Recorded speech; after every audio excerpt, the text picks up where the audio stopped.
We are going to Harini school. Harini தான் opening பேட்ச்னா. Harini hi சொல்ல. ஓ வர்றா ஹரிணி கடைசி பெஞ்சில் உட்காந்துக்கோ. ஓ okay okay Tuesday gently kind. ஓஹோ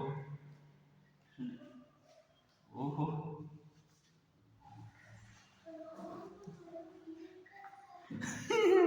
பிடிக்கலையா அவனுக்கு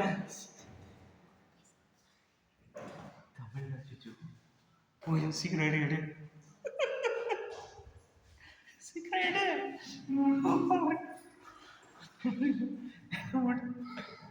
சரி சரி